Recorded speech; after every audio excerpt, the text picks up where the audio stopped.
Welcome back to another episode of the Weekly DLC. I'm one of your hosts, Karosh, joined always by my co-host, Danny Vargas. Honk. Danny Jang. Honk, honk. If you're not familiar with what we do, we honk honk. at you every week from podcasting services of your choice on Mondays. From, like I said, iTunes, Spotify, SoundCloud, you name it, we're usually there. We're back at this location again with better sound this time. So sorry about last week for the YouTube video followers. For the SoundCloud boys and girls, it's the same rich, authentic vintage quality as it's always been. Sometimes we forget to plug in the audio. Sometimes, sometimes we forget to plug in the audio. Sometimes we get locked out of the podcasting room. Shit happens. We adapt. We overcome. We improvise. This is episode 138. 69 times 2. 69 times 2. Electric Boogaloo. With that, we're gonna get into the topics first this week, and then we'll talk about what's been going on in our lives after. So, Vargas, you want to take it away? Yeah. So my topic. So there's been some announcements with Last of Us 2. They've released a little more footage, explained some things. A little bit closer. And in the video that they talk about, they say that the developers have given names to every individual NPC. So there's always a specific name tied to this person, and if they were to get killed, murdered, hurt, they'd have other friendly NPCs yell their name, oh my god, are you okay? And then so my question is for future titles, because we're gonna get more in depth in these games. They're gonna look more intense, more realistic. Do you think this is something that most future games are going to start tending to have, or it's something that they should have? What do you guys think on something where they humanize an NPC when you murder them, essentially? I don't know. It has to have it can't be just random. Oh, here's Joe, and there has to be some depth to it, I think. I don't think a background story. I don't think to games. Joe? Yeah, but I don't think it needs to have that, because usually NPC characters you really don't care about. Right, but I feel because we're gonna get a little bit closer. The detail in these games are gonna get insane. Right. They're gonna. I feel at some point this is gonna be a thing where every NPC has their own walk, and it's not just a standard track that they're following. It's gonna be. So I think that this is something that I think we are gonna lean towards, where they do get more personal, and so it's more damaging. But the thing is, whenever we play games, I do feel we do get a little desensitized to certain violence or certain type of things that we see, and I just feel this isn't. I don't know. It's just I don't know how this is gonna work out. It's just gonna get crazier. Is this the first time you've seen something like this? Not necessarily, but just watching the video, watching how life these people are playing enacting in the game while you're trying to also survive. Yeah, it's insane when you go up to someone. So there's a scene where the character Ellie throws a Molotov at someone, and I think his name was Tim, I believe. So when she throws it at this character, he ends up burning to death. And there's a female character who's also hunting you down, who stops looking for you, turns around, yells Tim, and she runs up to the body as it's burning, trying to see if she can do anything to that. And that's just it puts a little more oh my god, I just did that. I've hurt this person, I killed this person. It's I don't know, it's just it's crazy the route that we're going to be going for how intense these games will be. Yeah, I think some games will. Definitely the bigger budget ones. Yeah, we'll start seeing that if we haven't already seen that. I mean, Red Dead 2 was what came to mind for me. Mm-hmm. There's, from what I understand, certain coworkers have talked to me about side missions. They literally are going on a path somewhere else, and they run across a character just doing its own thing on the side, living their life, whether or not you would have come in there or not. And if you interact with them, that will later go let's say you help them or hurt them. When you go to the next town that they may be a resident of or a nearby local of, people will take note of, oh, that person was able to make it back to town or not able to make it back to town, and it had ramifications on that society. And it's this is living with or without me, and it kind of makes me think of what you're saying of this engage existing world, and you're in it. Another game that comes to mind is one that was shown at E3 for Ubisoft. It's the next what's that game series? Legion? No, Watch Dogs. Yeah, Watch Dogs. Because it's called Watch Dogs Legion, I think. Yeah, that's it. And like you play a variety of characters, but from what I understood of people the impressions that I read, there will be side quests of like trying to recruit people, random NPCs to your Legion, to this underground resistance, and like the level of detail of which you can interact and like sway them goes down to like, this person is married to this other person. I'm like, and their partner got killed in the crossfire. I'm gonna help fund. Like, I'm going to go into the company or the group of people that attack them without this person knowing and attack them as vengeance. And maybe they'll see that there was justice for them and that'll sway them more to my side. And it's like, holy fuck. Like, there's motive, there's like personality, there's backstory. It's like, shit, this is real. Yeah. But then on the, again, I want to emphasize, I think this is the bigger budget stuff because I don't think indie, like smaller developers or more resource-bound developers can afford to do stuff like that. They might be creative in other ways. I wouldn't say all games are going to be like that, but I guess I mean I don't when I it's say the like artistic intent. I think like that's just like I think when it comes to like high budget games, Sure. like this may be a standard for them. Yeah. Like it'll just be like we have to now include like an NPC that like lives on its own, like it just does its own thing and like. Do you feel like in terms of side quests, what is your general like when someone says side quest to you? What is like thought? What are some of the first few thoughts that come to mind, Jang? Tedious. Do you similar or do you have any Unnecessary? Yeah, I feel like a lot of times, it's rare that we see a game where the side quest is meaningful, and like games that to me stand out are like Witcher, Fallout, and maybe Horizon. Mm-hmm. And those were ones where I felt like I was genuinely doing something meaningful. Right. Maybe not to a huge degree, but more so than just like, hey, can you give me 10 acorns? Or can you, build 4 bridges? It's like, why am I doing this? Yeah, exactly. Tedious is what I think of. Yeah. And I feel like what you're bringing up is maybe a response to that on the bigger budgets. Like, how can we make that immersion more, the tediousness less? I don't know. It's true. Like it makes it easier maybe in the long run when you world build in the beginning. Like when you're playing a game and immediately like you're world building, like you know who this person is, even though he could be an NPC, just a standard NPC. Like that person has a name and a way of life to him that you understand from the beginning of the game. When you start doing side missions, like these start making more sense. Like when you're like, this woman asked for help because she's being stalked by, let's say some enemies or whatever. Like, you know who those enemies are. You know why they're doing it because, you have this background. They could be, like, starving to death. They need, food, and so they're trying to raid this woman's house while she's, like, barricaded inside. It adds more depth to, like, those storylines as opposed to just, like, doing that same scene, like, where this woman's asking for help, but, like, you don't have a reason. Like, why? What's going on, like. Yeah, and you might not care. Yeah. Another question that you brought up, I want to ask you guys, I want to reemphasize or reiterate is, what do you think this brings in terms of morality in games? Because, like you're saying, like you'll start feeling like, oh shit, because in games, like you're killing or you're hitting or you're hurting or doing whatever to characters because you're like, it's a whatever. There's nothing. This person doesn't exist, or there's no story to them. But if you genuinely feel empathy or sympathy or care about these people, do you feel like it could change those thoughts of like how you game, or do you feel like it wouldn't impact it? That's something I'm hoping that can happen. Like where you have second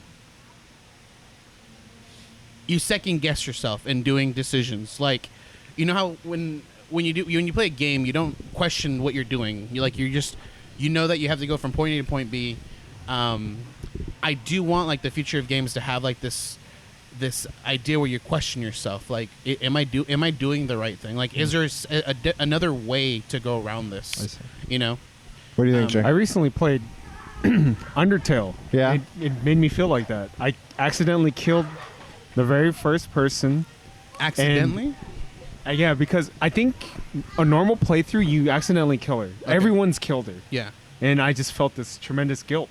And after that, I just stopped killing people.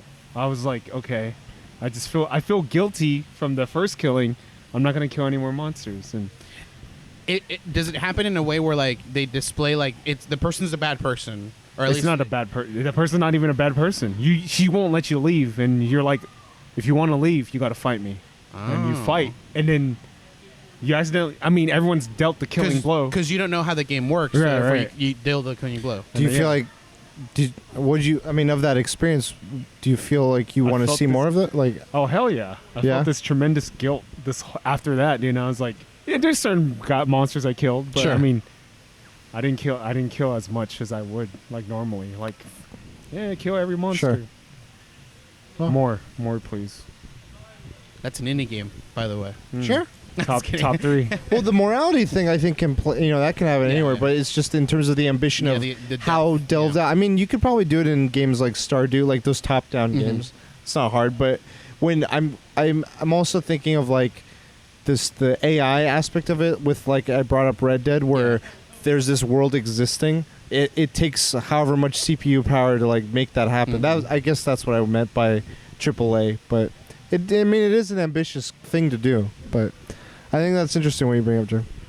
Huh? Yeah, like Last of Us is going to have the enemies will have dogs that help them track people that they're looking for.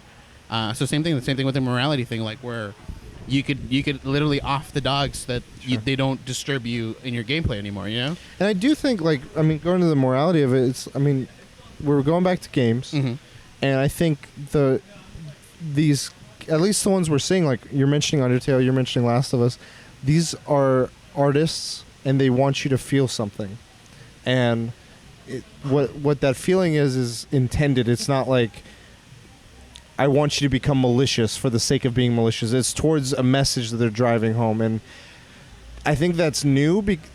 Just the fact that you're engaged part of it. It's a lot of times you could say a movie has a protagonist that does a lot of merciless, like there's an anti-hero or like a Punisher, or they're just like, and people pay to watch that, and it's like, okay, you're viewing someone enacting all this violence or maliciousness or whatever.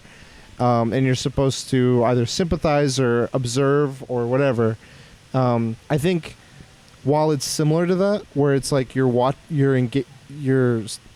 viewing that or seeing that take place, I think there's an added level of, I don't know, something else, an X factor or something, of being an engaged part of that. Yeah. And that's freaky. Like, I don't know how I feel about that. I definitely think it's interesting, and I think in the right artist's hands, it can be very powerful. Like, Jang, again, like what you were saying. But I'm curious what it could bring, like potential-wise as a whole, regardless good or bad. Like, what can many other developers do with that same power? Because video games are rising, like, in terms of just general media. I was reading something today where people were taking, like, every year in the last, like, 5 years, like overall spending or profits from movies, Hollywood, and they looked at, I don't know what the metrics were, but it was just some general study done on, like, I think stores or services, and games were going up in terms of viewers or in terms of people playing as a whole, and it's just like people are getting more and more either with their phones or in their homes playing games, and they're just playing whatever it may be. And I think that's grabbing that attention, and that's swaying how people, as a culture, will think. It's a little kind of a thought trail I went on, but I mean, I don't just know. What do you guys think of that? I think the direction we're going, like how fast we've developed technology in the first place. Like, if you go from the first game, like a fucking Tetris on the television, or not Tetris, ping pong on the television. Violence, Tetris. To what we have today, to what what Last of Us is doing with this NPC building essentially, it's insane, dude. Like there's talks about like a VR game or like going into a game and not even knowing like you're in that game, it's crazy to think that it could be quite a realistic possibility that within Our lifetime. Like, Yeah, I mean, take that VR as an example. Imagine you're playing Undertale, but in VR, and you're dealing the killing blow. It's like you making a motion of doing it. Like, how far does it take before it becomes, like, real? I mean, not real, but like it takes you to actually like Yeah. move instead of like push a button. Like how, what's that disconnect like for your brain You're right. to Exactly. to separate reality from Mhm. fiction? Crazy stuff. Crazy stuff. We'll find out February 20 what? 21st? 2120. February. What version did you guys pre-order? 2020. I didn't pre-order it. You're not getting like the Ellie. No, I just didn't You're- look good. The backpack was cool, but You already got the backpack. Is that a Are real you- backpack? Yeah. I thought it was an in-game thing. No. You already got the backpack. You gonna cosplay? Okay. did you guys pre-order it? No. I was like out, like I knew the state of play was that day. I was in meetings all day, and I came out of it, and it was like 4 hours later. I'm like, what did I miss?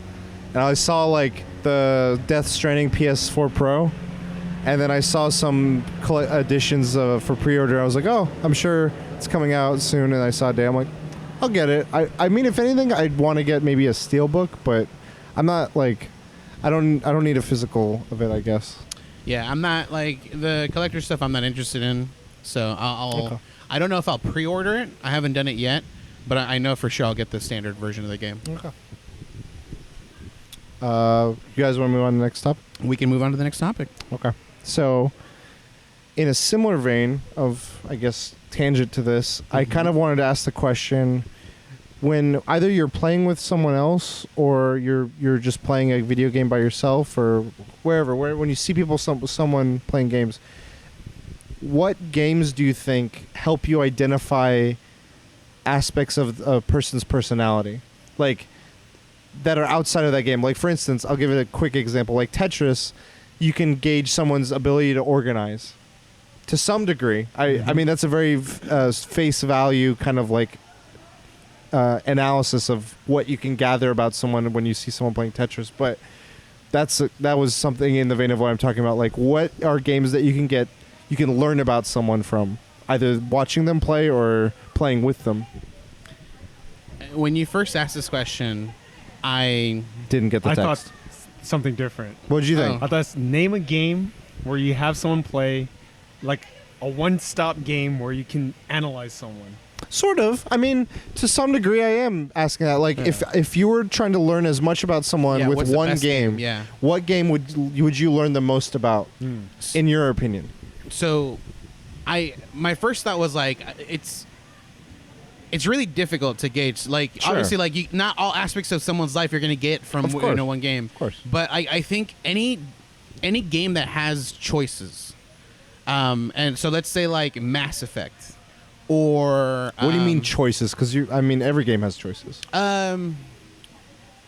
Like Like dialogue moral choices, choices. action choices. Necessary, I guess more towards moral choices, like where a game does have like a good and a bad system. You can go towards being a dark side, or being good, the good side. Fable is one that's a really good one because you can choose. Also, I'm going to just start naming out games and block you guys from ever naming a game in the first place. But so the two I'm thinking of is Fable and I want to say Injustice. No, but not that one. The one from it's PlayStation only. You have shock powers. Infamous. Def Jam. Perfect.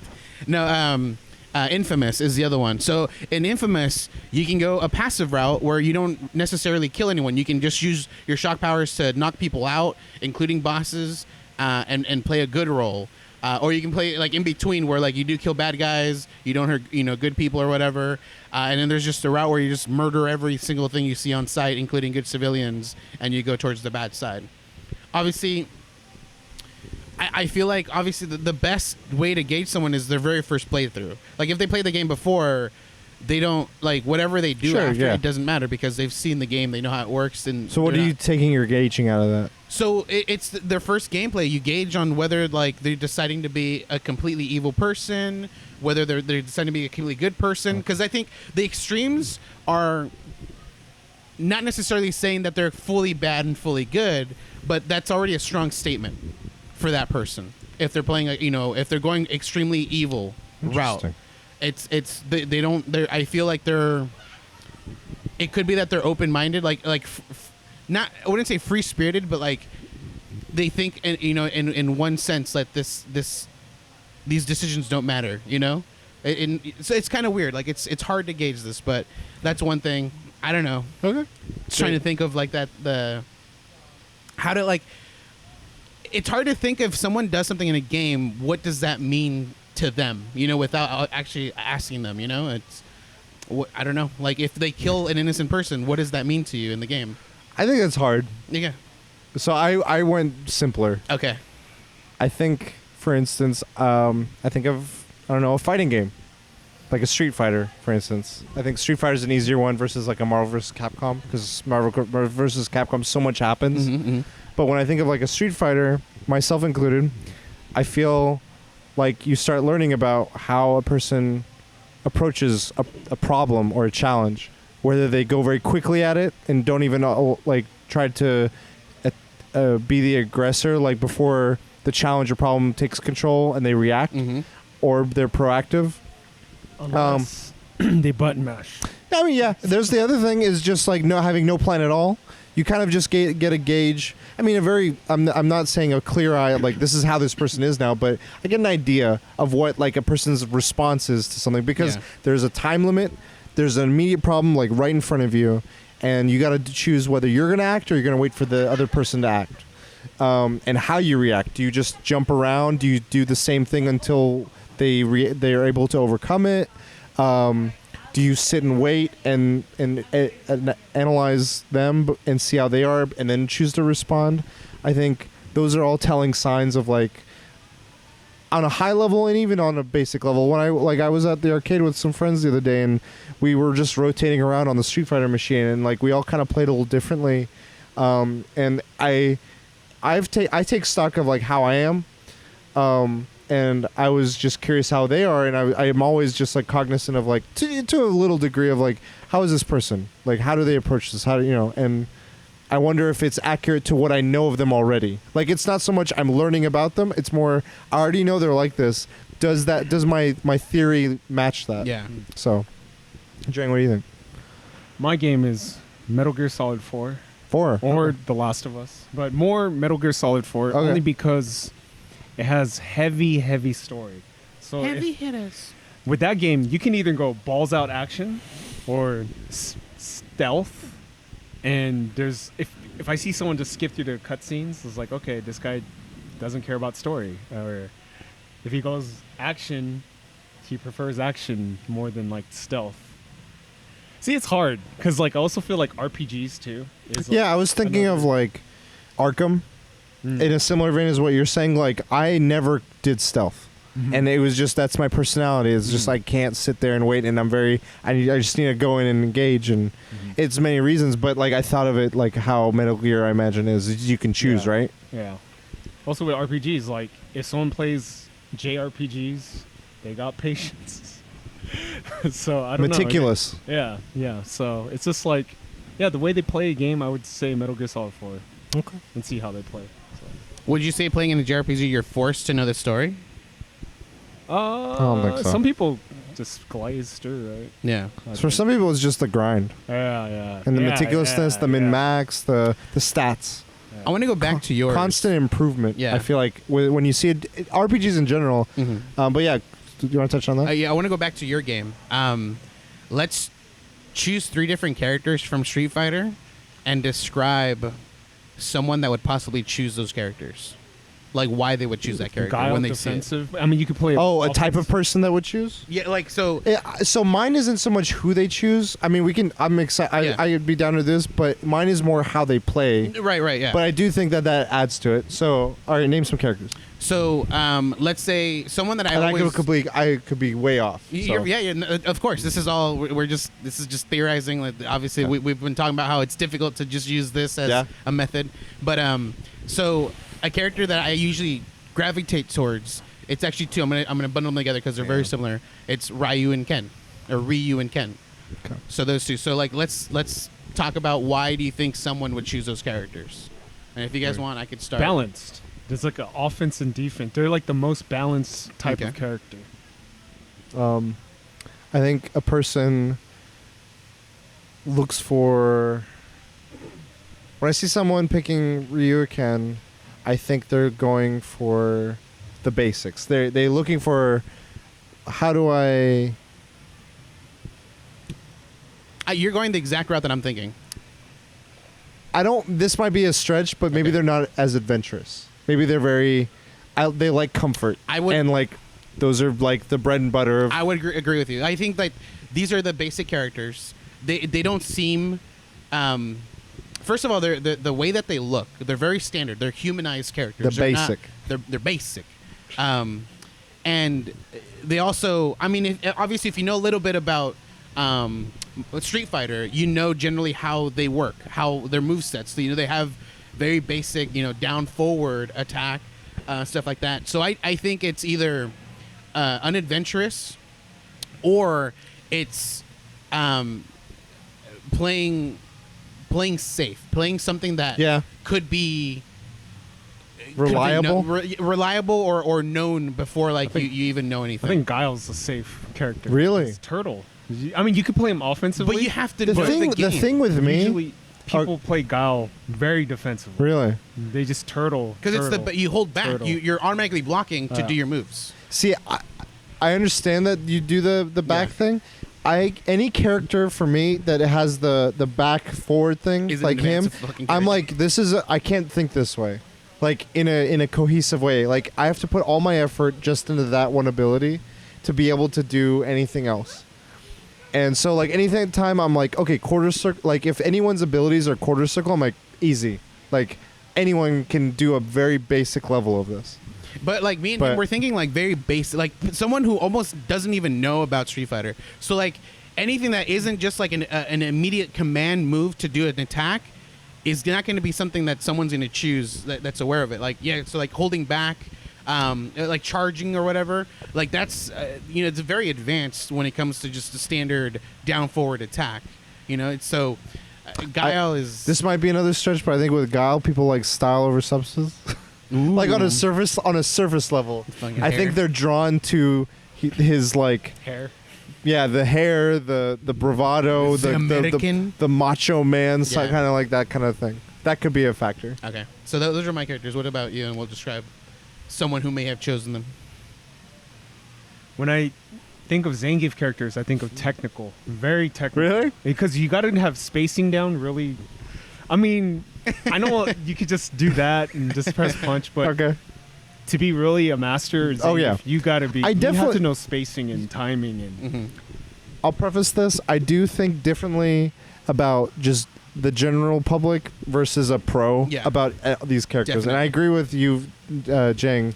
I think it's an uphill battle. Like playing Zangief is an uphill battle. It's, like if you have to understand. You have to read the person to be able to anticipate because your range is limited and does a lot of damage. But it's just like if you fuck, it's hard to get the damage. Yeah, it's hard to get it. I think on a more general level, they're drawn to similar things as Guile. The bravado, the machismo. They like very visual strength. I think they're drawn to that. Hairy chest. I think they're maybe, I don't know, not aggressive. Maybe on the side of aggression because they don't mind getting their hands dirty. Yeah. To some degree, whatever that means, whatever the subject is, I think they're like, let's get into it. I think there are two styles, like a basic person or like someone who is unaware of like the history and the lore of Street Fighter will choose either basic, which is like Ryuken, or they'll go like an extreme route and like they'll look like Blanca, someone who isn't even like really humanized essentially at this point. No? To me, Blanca was always spam. Right. Like him, there's a few characters I think of when I think of spam. I guess I'm thinking of someone who doesn't know anything about the movesets, nothing. Like they're going off of just looks. Oh. Like they'll either choose like on a visual level. On a visual level, they're using either choosing a basic character, which is like Ryuken, or they'll go an extreme route and choose someone that almost isn't even humanized. So they go someone who looks more monstrous, more demonic, or something like that.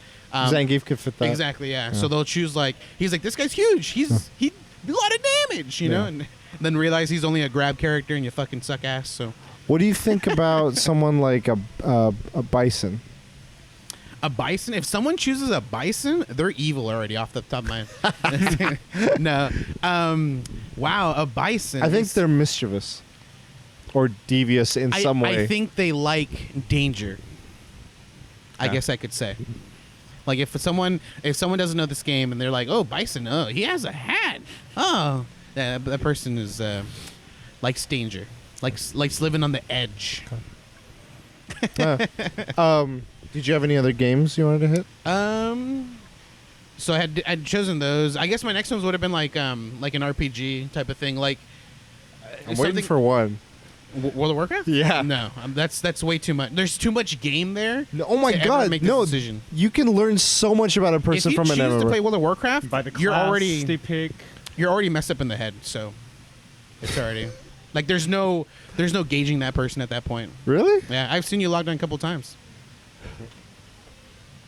You're logged off, but for some reason, the moment you log in, it'll say went online. But then I'm like, and he's not online. I'm like, he just logged in, huh?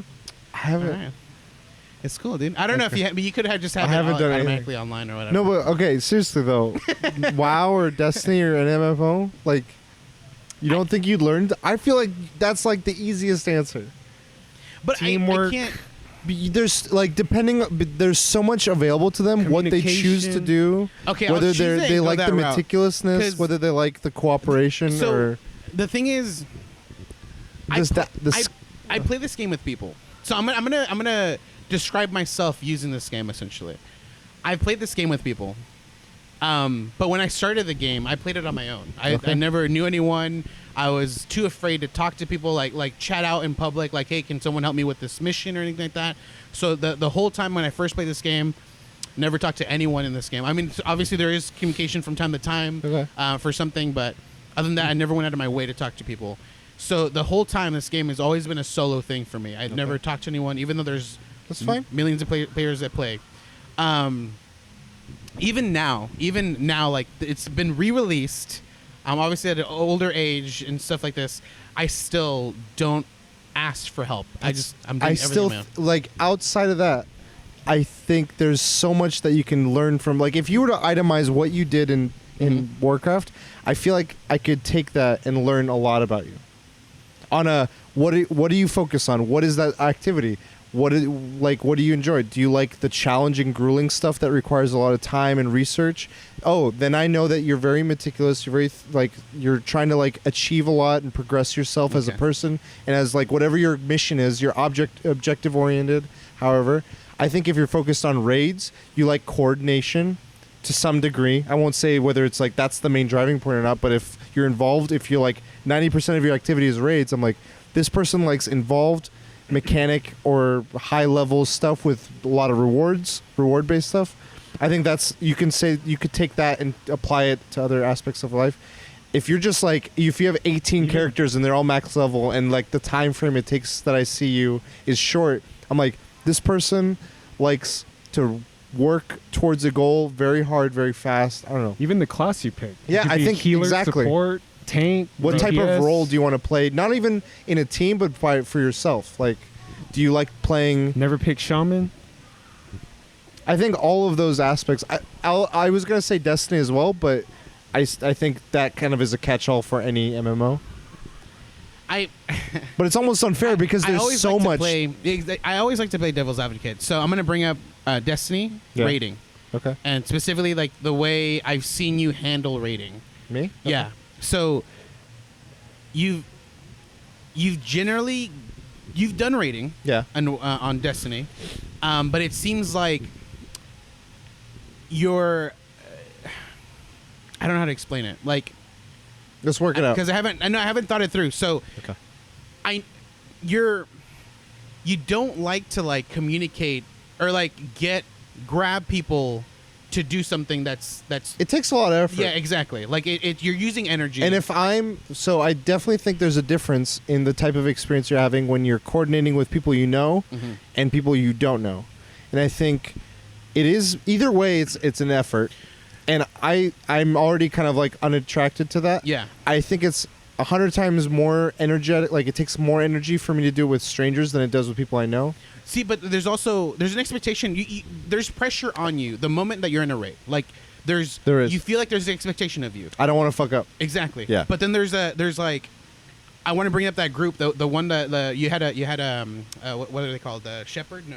Sherpa. Yeah. When I did the last Yeah. wish. I feel like you still put a lot of pressure on yourself because it's the kind of person I feel like course. you are, but it was a little more relieving when the guy kept saying like, it's fine. Like When it's a Sherpa, when Yeah. they like came into it saying, "I'm here to." And there's an expectation of like, it's okay to fuck up. Like Yeah. I expect you to fuck up because this is a first time kind of thing. Okay.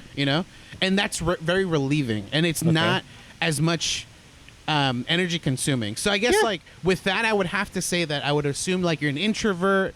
Like you, whenever like there's responsibility put on you, and you feel like you have to meet that, like you're expending so much energy. It's not so much the responsibility; it's fine. Like when I'm playing with friends, it's just a matter of aligning time. When you're playing with strangers, it's not only aligning time; it's knowing if everyone's competent, or like gauging the competency of everyone. How much time are you investing in this? Because WoW, Destiny, all have this where it's like we're stuck on one mechanic for 3 hours. I'm over this. I don't want to do this anymore.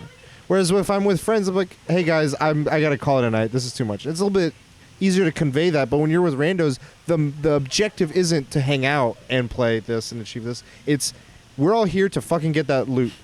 And if we're not getting there, we're like, why are we not getting there? And you can get ranges. I've had better experiences than many others, I'll say.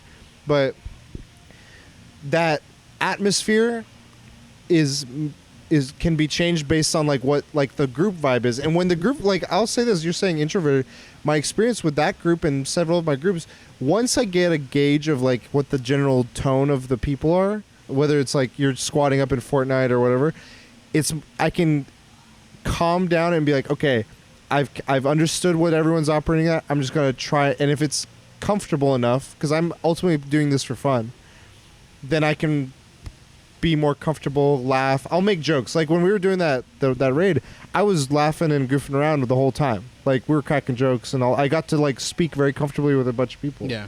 But when it came time, I'm like, okay, what do you want me to do?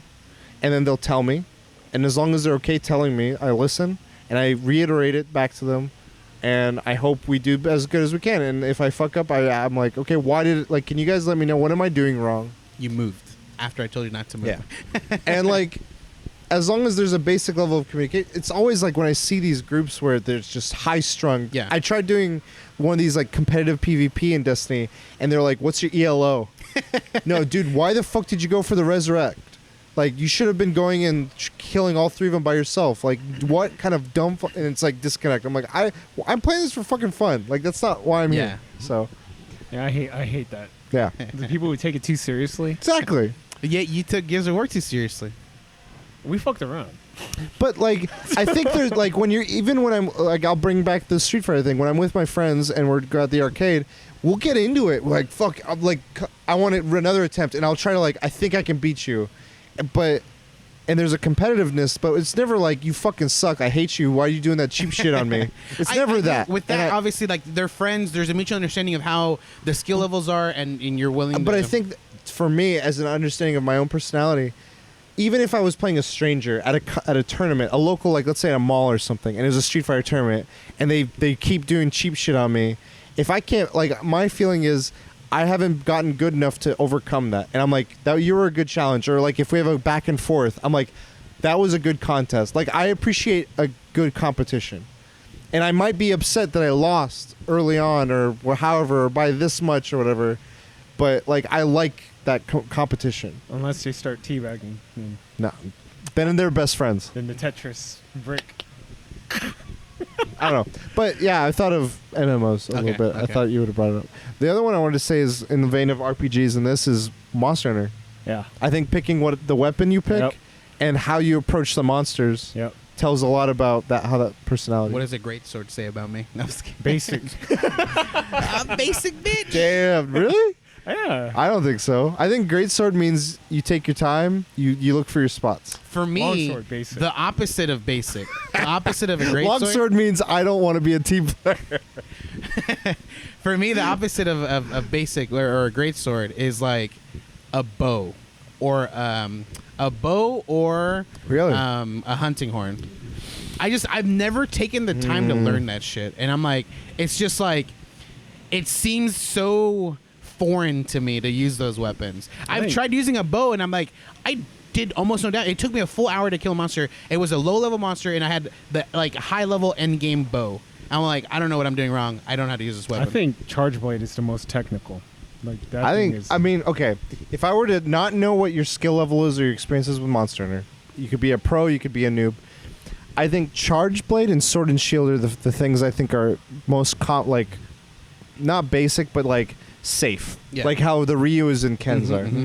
I think Lance and Gun Lance are more Lance on the for sure. The guys. are on the defensive. They want to be reserved. They're looking to outlast. Just personality wise, I would say defensive. they're patient. They're patient people. They're meticulous. I think gunners, any ranged weapon, like to scout or observe from afar. They like to be prepared because I think a lot of those weapons offer a wide variety of like applications, whether it's a stun gun or just all the ammos types you can carry. Any ranged, I assume, is like they're taking it easy. Really? Yeah.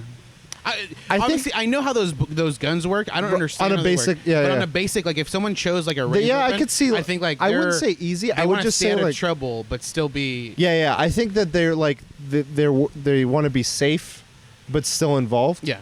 So they're like, I'll help from afar, and that's a sense of on a surface level. Yeah. I think hunting horn, it could go one of two ways. I think it could be very like They're musical. they're very Musically supportive. talented. They want to like whatever. They're like, I'm looking for the needs of the others. Or they could be like, I'm multifaceted, because they want to both deal, damage, but they also want to help in other ways. Keith, I need your support. Number one. What are some of the other Dual ones? Blades, Hammer. I think those are like they want to be in the thick of it. I think it's those two weapons are very skill. Like you really need to know spacing, like for that. But if you didn't know what the personality of the person, like Just if on you a were surface if you were level, just yeah. saying like I see this guy's using a, I would just say, damn, Dual Blade's weak, but it's not. It's not weak. It's not weak. See, but I would see it as like, it's very like assassin-like, So I would assume that anyone that chooses dual blades is very like an edge, living on the edge type of dangerous, like to be dangerous type like of they person. want to be in there. Yeah, in they the just thick want of it, like exactly. They're not regardless worried of- about taking damage. They want to deal the damage. They want to look cool doing it. That's why they choose the dual blades. The hammer, I think, similar to like I think it's a lance similar. person. They think of like, even though it's not defensive, it's a big weapon. So you think of like being Maybe. strong, damage, but like I think it's scary though, in the same vein as the dual blades, because it's like you're in the. A lot of times, you have the front. I mean, they may not know this, and I'm just Yeah. guessing, but like I'd imagine you'd be either going for the body or the head, and that's like in the thick of it. Mhm. Like that's where the danger is, and like you're like, okay, go for it, and it's very close range, so that's the same thing. I think insect glaive people like, They're wild. They're wild card. they're energetic. I think They're that, unreadable if they choose. I think that they're weapon. energetic. They like insects if they choose that weapon. I think they like. Jump around. I mean, yeah, I'm trying to think like more like jump, on a and get personality level, like. Tigger. Yeah, again, energetic is what comes to mind. Yeah, that was. I mean, I wanted to hit Monster Hunter, but yeah, we could go into all of them. Yeah. I don't know. I think Tetris again. I bring up. I think. It's a fighting game. Well, I Just think saying. Bricks to the it face. teaches the. It doesn't teach a lot of things, but I definitely get a sense of people's ability to make decisions. Right. I know friends that are indecisive in other aspects, and I see how they play, and it very much matches that. I'm not saying you. No, I know. I'm just saying, like, when I'm playing with friends, I'm like, okay, how are they? Like, I'm watching them play, and I'm just seeing like they take their time. They're like, oh, where's the? And then when it speeds up, they don't like. I'm like, that anticipation of like, where's the next move? What do I do? Do you feel like that's at like not an advanced level, but like after they play this game for a while, like that's better to gauge for them? I as mean, opposed to when someone it's, playing I the think game you the first gauge time? it better when the speed game is Yeah. faster, not so much their competency. I think no matter what's going on, as long as they know how to do the controls, you understand to some degree how quickly that person can think. But there's still like, And there's room for error, of course. I feel like if you've never played the game, you're playing it for the first time. Like you're gonna be very slow. So when it's speeding up, you're trying. Okay, I'm assuming all of these games you know how to play. Okay. Like when we're talking about Specifically any of these, okay. Monster Hunter, WoW. Okay. You know how the game works. Gotcha. And you can play them at a basic level. I'm just saying, like with Tetris, I think that's the quick thinking, Mm-hmm. and I mean also what I said earlier, organizational skills. Like where should everything fit? To some degree, I mean, like like when you're like dealing with your organization at home or whatever. Right. I think that's an easy one, but I definitely feel it emphasizes or exercises your thinking, your ability to make a decision in a short time. Jang, do you have any games? That was my last one. MGS4. Oh, that's How right. they you play. did. That's right, and then we went back around again. Stealth. Action. Story. Skip the cutscenes. It's all cutscenes. The thing with me is like when I play a game for the first time, I like to get in the action in the thick of it. Like I usually do a stealth run a second time around. I usually don't do it my first run. But I guess it depends. I think with Hideo, I've learned to do a stealth run first because that's usually like a little more tedious and just get that out of the way right away. See, I disagree, dude. This could be another topic. I think stealth can be fucking fast, dude. If you just know boom, boom, boom, boom, boom, boom. Yeah, I think- I have to I think know. the dude. thing- Like Goose I- Game is a good example. You got to do all those shits in 6 minutes. Yeah. Like, You weren't stealth about it, I tell you that much. oh, shit. Hey, this is part of the strategy. I think something I know about stealth that I don't like anything that I can't control the pacing of, and I feel like stealth is very much I have to understand the pace of how a scenario is and the rhythms and the cycles and all this, and I have to be very careful. And I just like when I'm in a game, that's maybe another thing that it tells about me is just I like to just work at my pace. Whatever it may be. I don't want to be like, oh, you're on a timed mission. Oh, if you're on an escort mission. Oh, if you do anything, you lose this scenario because you were seen or whatever. So what you're saying is you like to take the lead and be in control is what you're telling me. I like freedom. I just Episode feel like 69 times 2. Metal Gear Solid 4 and Last of Us, I can't speak for the previous Metal Gear Solids. Like, you can control the pacing. Like, you don't have to wait for a guy to walk back and forth. You can throw a brick. And they go, huh? And then just like, throw an empty magazine. Huh? That's good. Okay. I guess I'm referring to like when the first time I tried a Splinter Cell game was when the franchise was at its infancy, and the stealth games then were very much like You have to wait. yeah, and that's what I was used to. I was like, I can't play these games. But I mean, even Metal Gear But- Solid 1, you can just go tuk tuk tuk. Just like Yeah. walk around. I think you could also throw in empty magazines in that one too. Once you ran out of magazine, it became a separate item that you could just toss. But like that also requires, knowledge of the game. Like you have Sure. to play the game for quite a bit for you to understand that this is a thing too. Sure. But yeah, I mean, Okay. Jang, yes. you want to Yeah, move on to your the topic? next one? Kojima Hentai 69 times 2. Hell yeah! I'm going to switch the subject. My topic. Oh I'm my just kidding. I'm just kidding. Top 3 indie games. Your top 3. I'm going to do it in order. Number 3, Hollow Knight HK. Hollow Knight. What can I say? Metroidvania. I mean, I It's feel like $6.49 it's a triple right now? titled A game now at this point. $6 right now on the Switch. But by the time this podcast comes out, it's not going to be Difficult. $6 anymore. Difficult. I haven't beaten it yet. I'm stuck. I It's actually so don't know. expansive too. There's so much to do, and it's not even tedious stuff. It's just like It's not even that I haven't. I'm pretty sure I can beat it. I'm trying to do everything, so I'm still doing that. The challenge thing, the the arena? challenge level, yeah, the arena. Oh my god, dude! Mm. I've almost broken Joy-Cons on that thing, dude.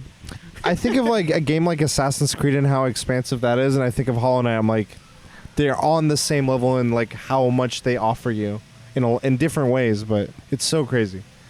Yeah, I agree with that. Do you have The Messenger. the sound when you go in the water? Why? I don't know. For the Messenger, they did such a good job. Like generally with I don't know. I guess I feel like there's an expectation of, or not an expectation, but you know that you feel like things will be cut with the indie game because they don't have the full resources like someone else would have generally. So like that moment when like I jumped into the water. First of all, I was surprised that I can be in the water. I thought it was just gonna be like I immediately drowned. I'm like, you can't do that, you know. But then when you submerge yourself, the sound becomes like it immediately muffled, like the way you would hear like sound when you're underwater. And I thought, I was like, dude, this is such a small thing, but like like they didn't have to do anything. They could have kept the same music when you went underwater, and no one would have ever noticed. It would have just been there would have been no expectation of like them to do. But the moment that you go underwater and you see that difference, you're just like, this is, dude. I feel like at this moment I can be like, they paid attention to all the small details, like the smallest thing. Yeah. And then like from there, it's like you start having an expectation of this game. Like, where else are they gonna like add this small detail that just adds more depth to this game? It's fantastic.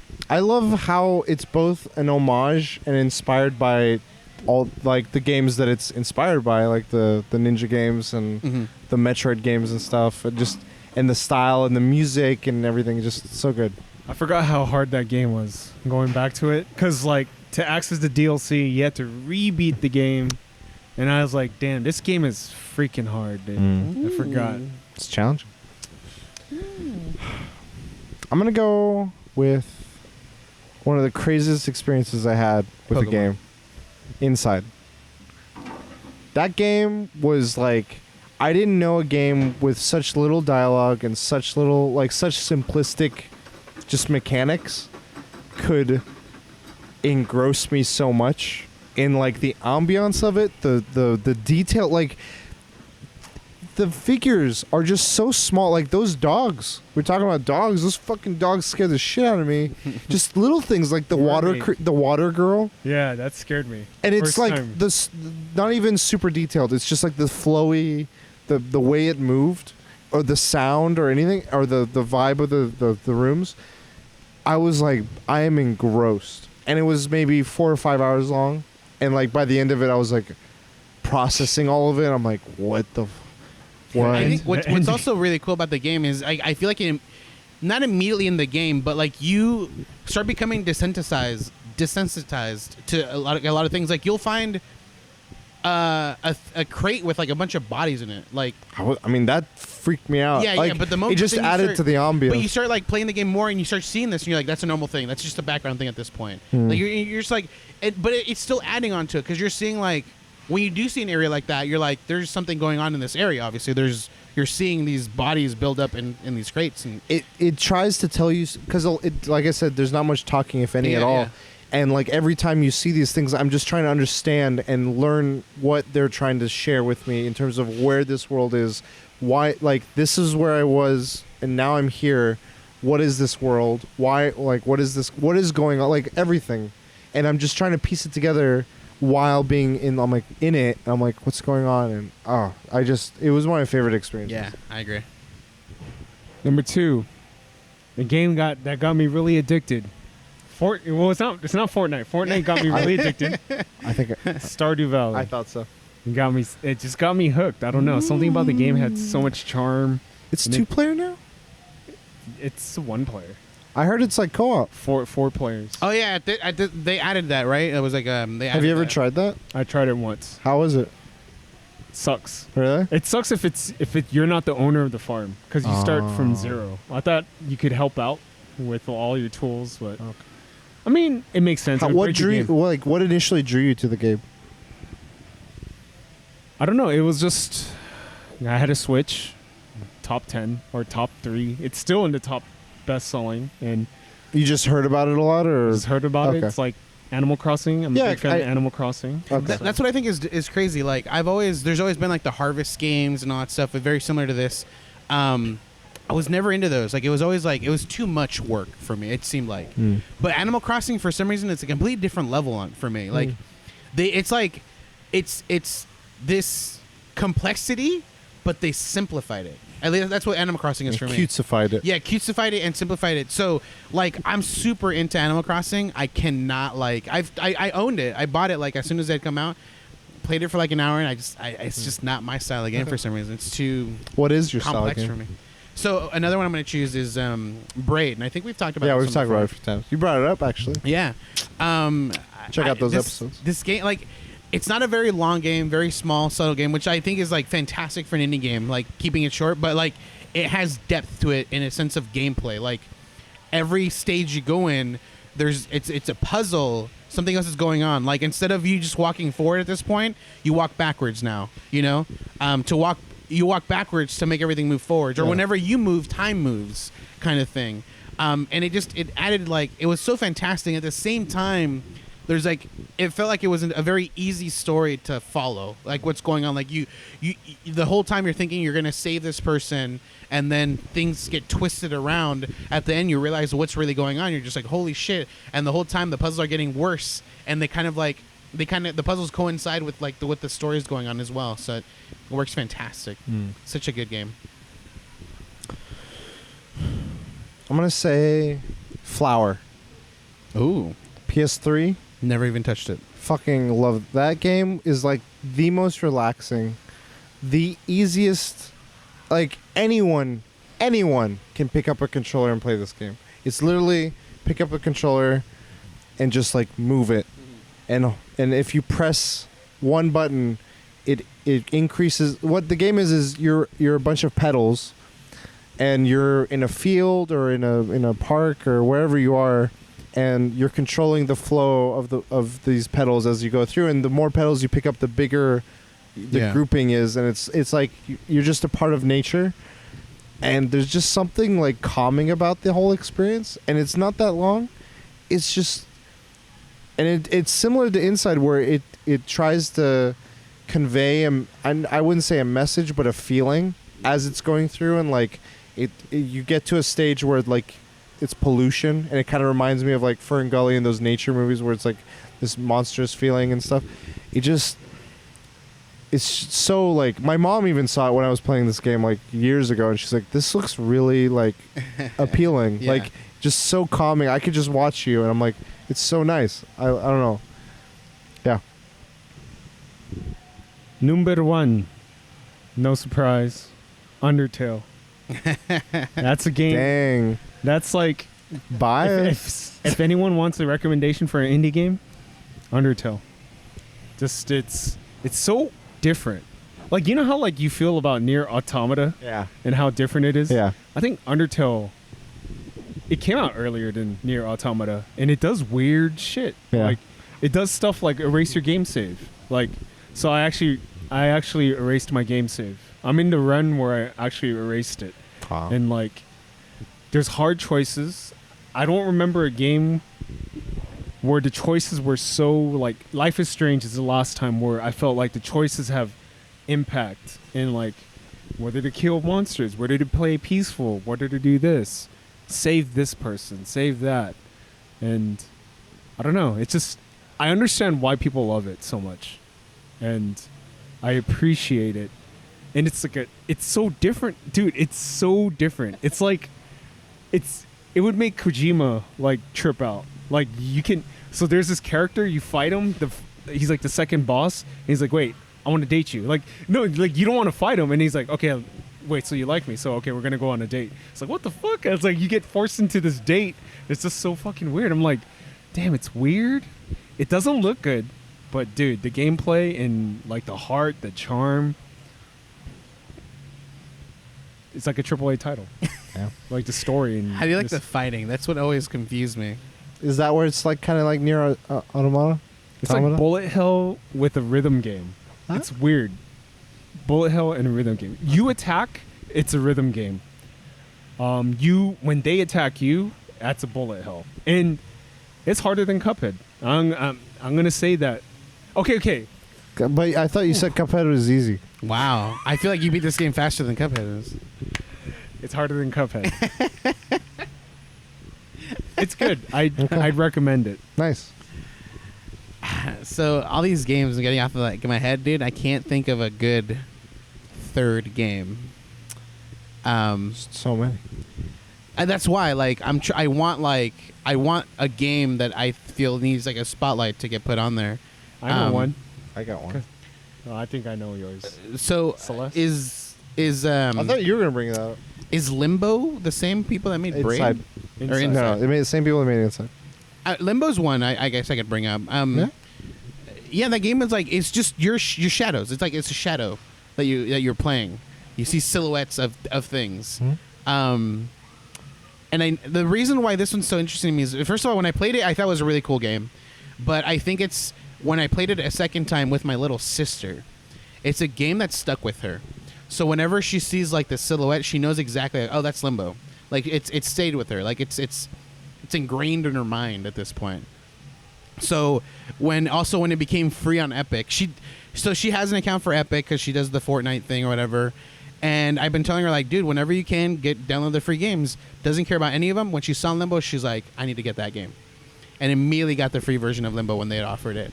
So, like, it's just like, it's a game that I don't know. It's cool because it got her into it. So I think Limbo is a really good game. Limbo is a good game. I honestly thought you were gonna bring up what's that one game? The one with the puzzles? The Witness. The Witness. I thought he was going to bring up The Witness. Because I platinum. It's like my very first game I ever platinum. I don't know. I don't know ever why. since then, I platinum other games. Yeah. None of mine were in order, but the last one we picked, Journey. Oh, yeah. That game... That's good. That's a good game. Did so much for me. Like, again, I feel like I have my theme with my games is just the simplicity. Yeah.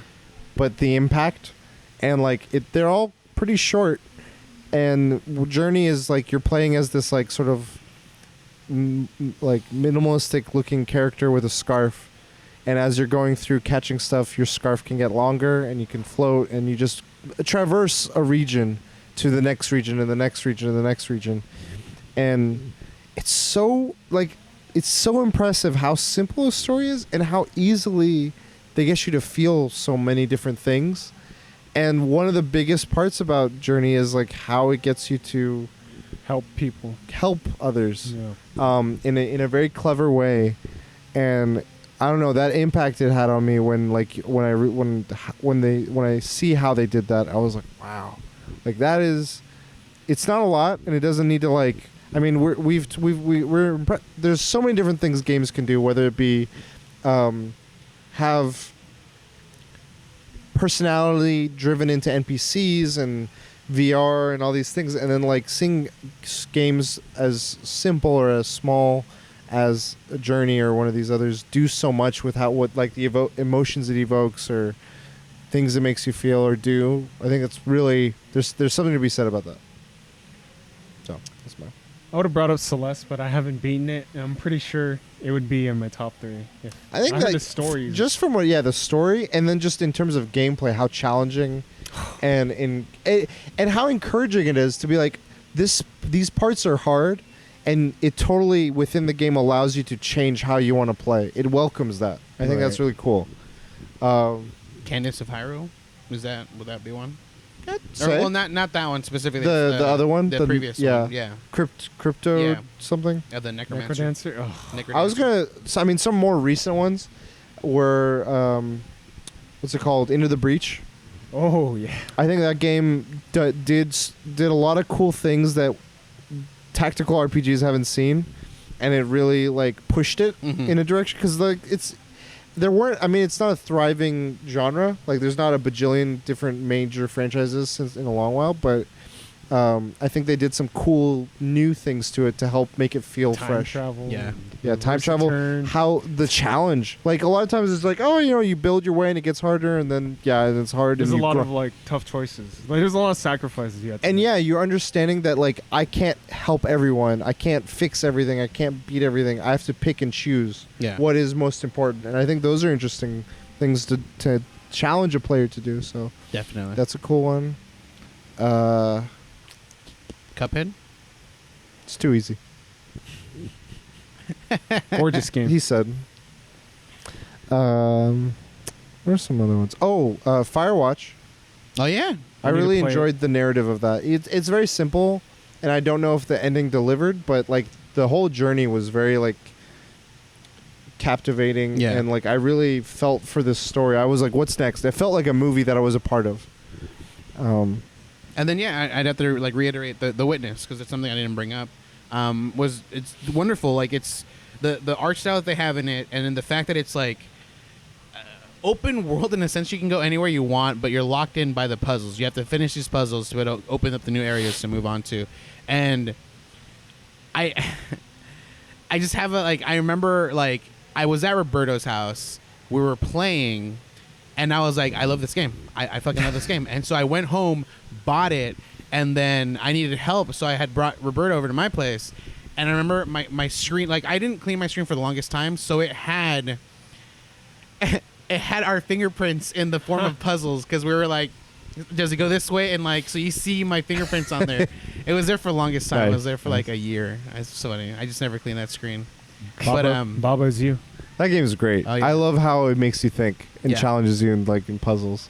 Dude. There's so many puzzles. Fucking Undertale fucking trolled it trolled me like so many times. Yeah. So there's a you know those jumbo word searches. So this guy's like, oh, in order for you to pass, you got to pass this jumbo word search. Took a screenshot of it, started working on it, and then it There's didn't. no I way. thought it would reveal a message, and I was like, this doesn't reveal shit. And I talked to the guy. He's like, I was just kidding. I was like, oh, you fucking kidding me? I wasted Fake 20 quests. minutes.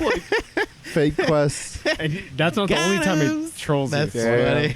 That's pretty good. You think it's more in depth? And I was like, nah, I was just messing around. That's all I have. Real quick before we get into the thing, how much time do we have for the laptop? Hour 55. Oh, Battery saver mode, bro. we're good, dude. Sponsorships. All right. So you guys want to get into what we've done? Yeah, what have you been up to? Done shit. I've done nothing with my life. Cool. What have you been up to? World of Warcraft.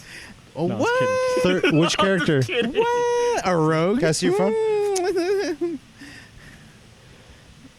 Drops Yeah. it. Yeah, we got him. Yeah. Okay, okay. You want to talk to him? Yeah. Okay, here you go. You got all three of us. Yeah, yeah. Oh, so back to me. Yeah, so I've been playing World of Warcraft. Classic? Classic. I've uninstalled retail. I have the Twitch. Uninstalled. Uninstalled. We're You're losing never- him. We still have. Why? We're losing him. Why would you uninstall that? Like, what? You have no interest in going back to it, or? So what's funny is I don't. Right And now. I also I had I previously had a full 6-month subscription.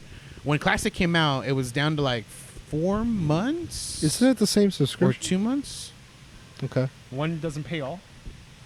No, well, you either pay monthly, you can pay like a whole year's worth. But like It saves whatever you you're money. paying is covering WoW Classic and retail. Correct. Yeah. Okay, so it's Yeah. not like So I have separate to have a subscription. subscription for retail for me to be able to play Okay. Classic. So I have. I don't know. I'm not buying any more time. So the moment that this cancels, I'm done. It's over. It's over. Show you guys- I want to get a running tally of over the course of 138 episodes. How many times you said I'm done with WoW? It's over. I will That say. should be. Oh, if we have merch, I want. I'm done with WoW. I'm done. Half It's of it over. should be like, I'm done with WoW. I'm back on WoW. I watched people streaming it. There's 2 people that I've watched. Shroud. Svan, Oh yeah. and he's chill. Yeah, he's chill. Osmagong. As- I hate that Gold. guy. I hated it. He's a fucking dick. It was way too intense. I was like, okay, it's some raid going on. I'm He's like, talking shit on anyone at all times. well, no, it was just too intense because he was just like, all right, guys, check out that aggro. Do you see that aggro?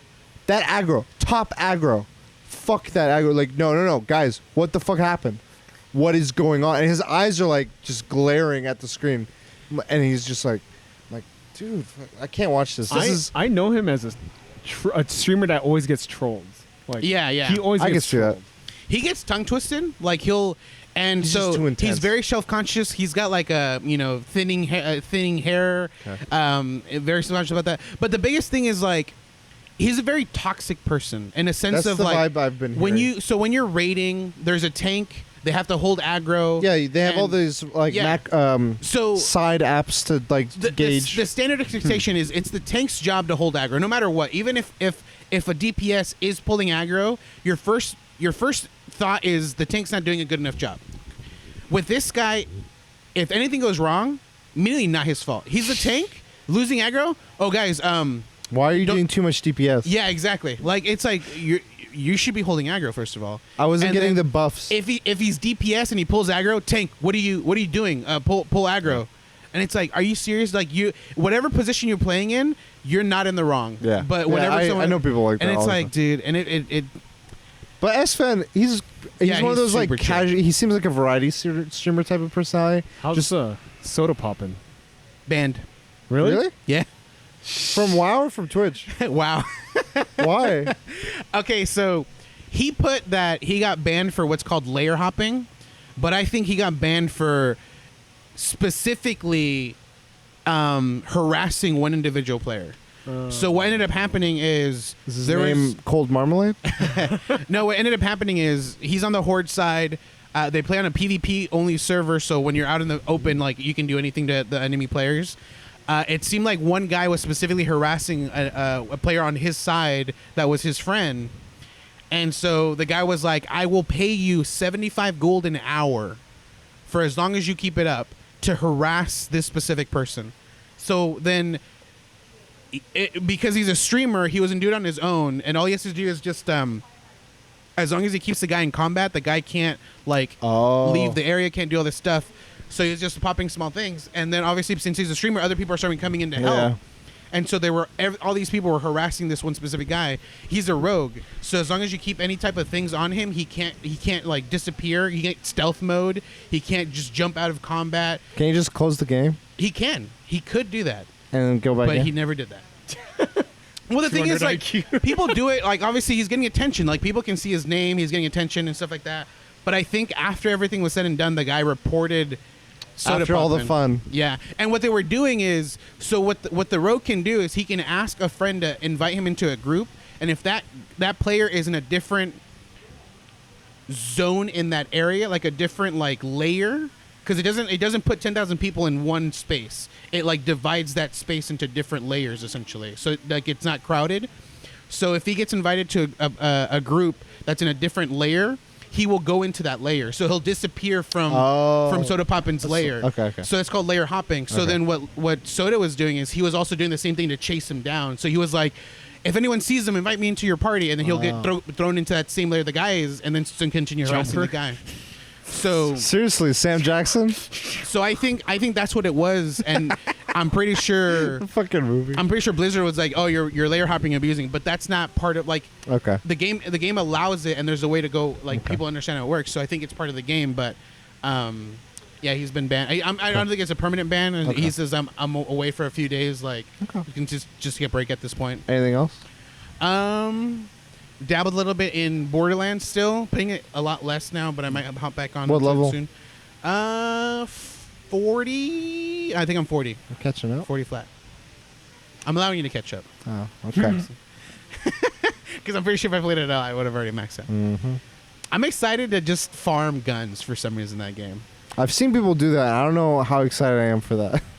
Because I've seen people, all they do is they're like loading from this start point right at the door. There's a chance a monster will show up, so they just keep Yeah, reloading. I don't think I'm I'm like, gonna do- I'm not doing that. So I think what they're doing is there's specific monsters that they Can drop. drop. Randomly stuff, but they have a specific drop that they can Yeah, possibly yeah. drop, and it's the same drop all the time. That's not my kind and of. that's what they're looking for. Yeah. But I'm gonna just probably play the game. But once I'm maxed out, my idea is I do want to like do the most damage I can possibly do. Sure. Okay. So like I at least with flak, I'm doing the tree that does just anything gun damage added on. And so I'm almost done with that tree. I think I'm like 2 levels away from finishing that tree. I'm gonna move on to the next one that offers anything that does more damage in gun wise. So max that out and see what I can do. Okay. So that's all I got. Joker's gonna come out next week, but I'll probably I think we'll watch. I'll end up watching it before the next one. Oh no, wait, is it? Yeah, next week No. is the 4th. You won't watch it before, Yeah. because we'll record before it. You'll have watched it when the episode releases. Oh, you're right, because this weekend, you're I'm only 10 IQ. 300 IQ. Yeah, you're 300 What IQ. you have to, Jake? Finished Undertale. All of it. Twice. No. Thrice. You're on the I'm on the genocide run, but that's hard, man. Genocide run's super tough. okay. Because like the random battles just don't show up. Finished Goose Game 100%. Honk honk. Tough. To get to 100%. People who complain about that game being short, they don't 100% it because it takes some time to like 100% it. Also, it's not that expensive. True.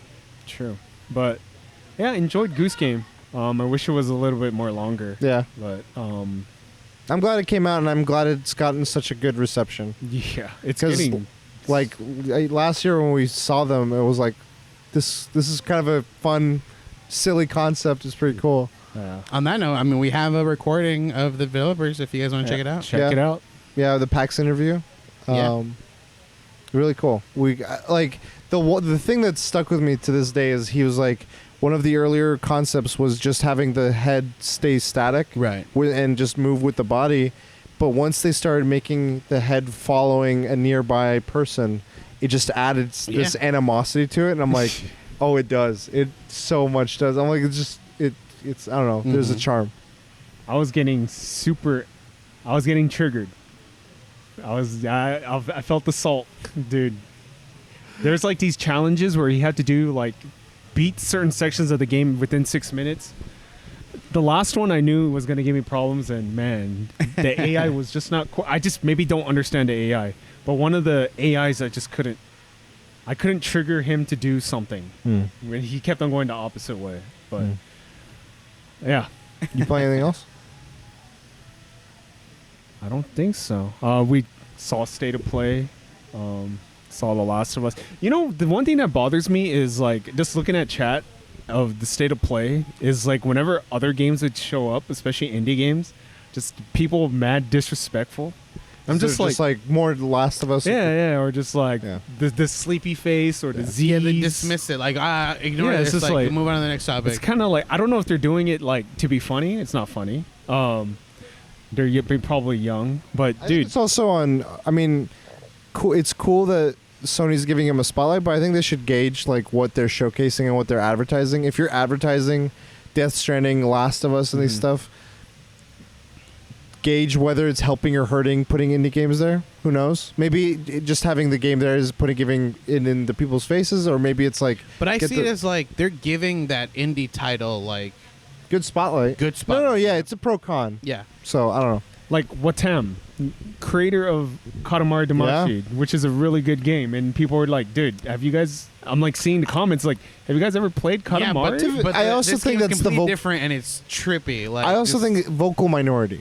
True. The amount of people that say stuff versus the amount of people that are actively like buying or playing it's a Well, I also think it's like follow the leader, like, cause like if I'm pretty sure if like Goose Game, like if it was something like this, like there was a State of Play, Goose Game came out, people would be like, oh, boring. Like Yeah, I'm only here I to agree. see I think like these people other would two say games. that. You know, I would agree. People would put Z's. Yeah, and yeah. sleepy They're like, face. I'm here to see Death Stranding, and then after that's shown up, I'm here to see Last of Us. Like, Again, I think those are two. vocal minority. So everything in between. But like, I guess what I'm saying is like, what they're saying at that time isn't like a true opinion of what they think. They're just Sure. they're like, Yeah. I know that they're gonna show what I want to see in this. I'm waiting for it. And so when they show something that's like not interested, move on, please. Like they'll do this Z thing. But like, yeah, it's because now we have like Goose Game that is fucking. it got It's more poppin'. sales. I don't know if it was every day, but some days and I don't know more. It sold more than Link's Awakening. Yeah, it did. I was like, holy shit. Same weekend release. Also, I bought both. I don't know the name of the game.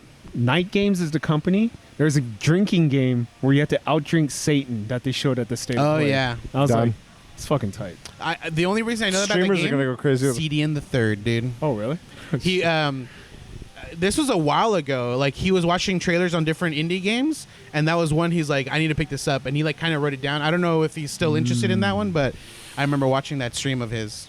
You haven't played anything else? I feel like he knows what you played. I'm trying to think mainstream game, but I played Far, but that was 2 weeks ago. All right, I'll talk about it. Anything else for you? I know what you did last summer. I do. Watch it. Once he brings it up, you're like, oh yeah. Yeah, Undertale just, I don't know. It's just, Fair. No, very fair. So this week, what did I do? Very busy with work. I went to arcade, played some games with some friends. Street Fighter being the biggest. Do you go one. like round one or where do you? Yeah, go? round one. Okay. There's one like right by our work. Oh, gotcha. And they just have been installing. I just found out they installed. They repaired the Marvel vs. Capcom 2 cabinets. They installed Capcom versus SNK cabinets, which I was like, wow. I've never known an arcade place to fix up their shit. I know. That's the biggest thing. I'm like, this guy is like going in meticulously fixing. I'm like, this is fucking pro. The only thing that bugs me, it's a small thing, but I figured out how to work around it. I just wish they did something about it. Is there's no guide on like what settings. All of it's in Japanese. So I don't know, like when a lot of these cabinets have a variety of games, Right. and I want to matchmake with either the person next to me or across from me. I don't know what I'm pressing. I'm just whatever it's default on. I'm like that, and hoping. Right. Some it's easier than others, but yeah, it's just figure out as cool you that go. they have that because those are the same arcades is. that are. And the people ones that come are by older. and they'll be like, "All right, I got next game," and it's rare, but like my friend, Put that fucking coin down. she'll be like, "Oh, they want to fight me." I'm like, "Fucking school them," and then she wrecks them. I was like, "Yeah, fucking awesome." Just did that. Been playing some mobile games. Mario Kart came out. Controversial a little bit. They the added paywall they for- added like a subscription fee to it on the 200cc. But honestly, I don't care about 200cc. I can live without it. But I'll see how it impacts Yeah. everything else. They still have the gotcha mechanics. I've been dabbling with a lot of the Apple Arcade games. Okay. And Grindstone. Oh. There you go. I know it. Grindstone's one of the ones that has been pretty cool. Very cool vibe to it. It's a puzzle quest sort of thing. But there's a game that I played. I started playing it on Apple Arcade, but I switched and started playing it on my Switch. Untitled Goose Game.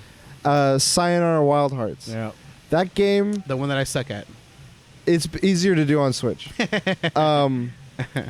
It reminded me what Sonic games should be like. Ooh. Honest to God, I want a Sonic game to be like this instead of like some Sonic Adventure stuff. I have to ask. This is just from seeing like one small thing from his. Oh, Is there who's? Jenks? from Jang? Did you play this game? Yeah, I did. I beat it. Oh, that's you this week. Dude, so you know how I did the Goose Game? I'm like 30. I was doing gold. I'm 30% done, and I'm like, On Sayonara? yeah, I'm like, what's the point? I know you get something, but I don't know what it is. So I stopped. So is is it- there a love story and does it involve lesbians? No. Okay, then never mind. No, it's not. It's more about self. It's like Yes. an individual story. Gotcha. Yes. It's simple. Again, like all these other indie games, it's simple. I feel like I know some comments, much like Goose Game as well, short. Dude, and I feel like I hope this game sells well because I don't see it in the top bestseller. In The thing Switch. is, it was heavily advertised, I believe, more so for Apple Arcade than I did see it. I think because you had it is where I learned that it was on Switch. What? So what's I the think price maybe on it was this a for Switch. 12. 12 It's like bucks. 12. It's super short, but it's super, like, the music is so good. Yeah. Did you beat it? Yeah. That last song when they remixed everything. I was Dude. just like, Dude, it's on I'm Spotify. dying. Yeah, Just like- it's on Spotify, and like I've been listening to the music so much. It's just got a really good rhythm, and like I said, the way the gameplay works. Do you drive faster listening to him? Yeah, I'm trying to weave and bob, but like the way it cuts, sort of like what we typically call like quick time events, Mm-hmm. with like the side to side like swaying and stuff. It's like you're kind of like passively playing, but at the same time you're engaged.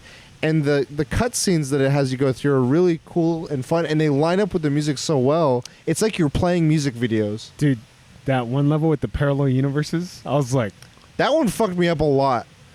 But it's funny is after you fuck up so many times, it resets from a checkpoint, and it'll be like, "Do you want to skip this part?" oh yeah. And if you say no, then you can just be like, "All right, don't skip it." And then you could toggle that off too if you want. But it's such a simple game, but the music and the way the game works and everything, I was like, this is solid. And I was like, it's short, but it leaves you wanting more, and I think that's a good feeling. As much as I'm like, I wish it were longer. Yeah. I would rather have that than feel like this game overstayed its welcome, and did just filler. But like I said, like Sonic, I'm like, imagine playing a Sonic game set to some really cool retro like Anamanaguchi music, doing Dude, that kind of stuff. It's really immersive. Like, I don't know. So I played it. I play with without headphones. With headphones on a big screen. Oh. I was just like, this is crazy. Yeah. If this is So, in VR. It's got a good vibe. Shrooms. Yeah, It A needs large to, screen TV. They need VR, dude, for that. that'd be good fun. headphones. I think you get sick though. Again, the mobile was okay, but I think it's cool just to have the experience because people always have their headphones and they're playing. You could do a quick round. Like I said, it's like music videos. Yeah, Really enjoyed that. Played a little bit of more Borderlands. I'm like level 27. Not catching up. Okay. I'm giving you a good head start, letting you get your WoW kick on. You guys feel it's dying? Or like the Borderlands? you playing it? Like No, the it's just like for it? Or No, I'm focusing more on other stuff, but like Borderlands will always be. I've there. just been busy more than anything. I haven't had time to play games as much, but I've also been trying to save my energy because I know November is coming. Destiny 2 is coming next week. And it's like a huge expansion. I haven't touched Destiny in like a month. So because you're gonna have to start playing it on Steam.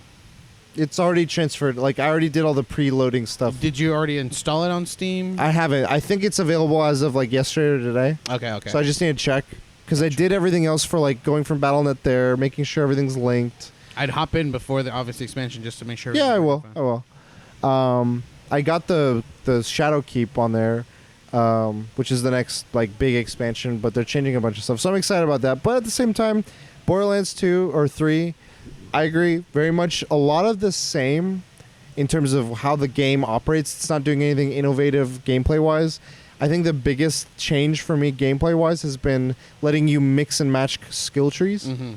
Mhm. Story's good. I enjoy it. I mean, some people call it super corny and stuff, but I'm like, whatever. It's fine. It's Borderlands. Yeah. It's very much their MO, and I'm like, okay. Great voice acting, though. Yeah, the voice acting's great. Although I think there was some. I mean, this game has drama galore, but one of the things was like they brought back Chris Hardwick's voice to reprise one of the characters. He had the mustache guy. Oh, I didn't know. He that was in too. the Telltale Borderlands game. Okay. That character, and another. No, sorry. He wasn't that guy. He was the underwear guy at the beginning of the game. Oh, yeah. That's Chris Hardwick. The guy with the mustache was Troy Baker, and they said we tried to get a hold of him, but we never did. And he was very public, like no one ever reached out to me. And then all this like bullshit. Like this game is coated in everything, in every which direction with drama and It also has Randy Pitchford and all that shit. there is a specific voice actor. I was like, oh shit, they have him Pro in here. ZD.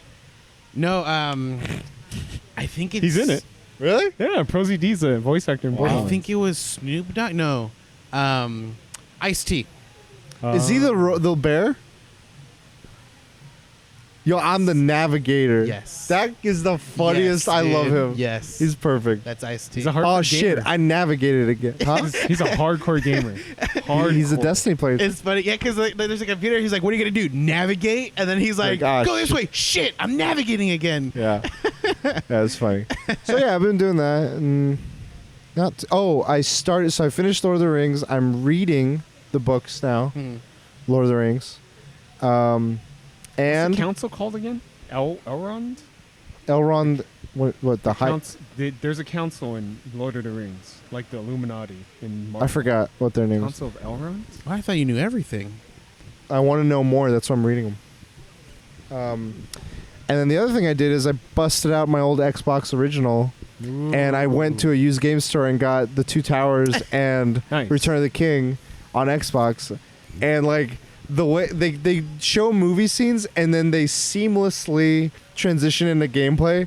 I remember at the time I was like, oh my god, this is like So sick. 1-to-1. It is not. It is not 1-to-1. But is the transition fun, though. still like okay? It's okay. I'm not saying it's horrible, but like it is not as 1-to-1 as I remember it being. yeah. And it was a big selling point of it's like, oh my god, movie to game. But yeah, it's fun. That's about it. So Nice. I started reading The Sixth Extinction because of Again? all this global. I've never finished. I never. Oh, okay. So you started all over again. Yeah, Okay. because it was like $3 on Kindle. I think it's still $3 on Kindle. Shout out Kindle sponsorship. You know, books only, physical copies for me. Yeah, it's kind of scary, but Yeah. that's a whole nother topic. Whole nother topic. We've And had it this before. book has been out for a while, right? Yeah. Not too long. 3, No, no, 4 yeah. years. Yeah, yeah. I mean, still like over a year, I guess. Is Yeah. what I was saying. Guys, where can people find you? You asked where people can find me. Yeah. They can find me at the Filio everywhere, but not really. At the Last Bosses everywhere. You can find me at Kuja Prime. You can find us all at the Weekly DLC, by a fountain, in a room. Maybe running around we'll be in your everywhere. backyard next time. Who knows? Check us out. Until next time, we'll DLC. You later.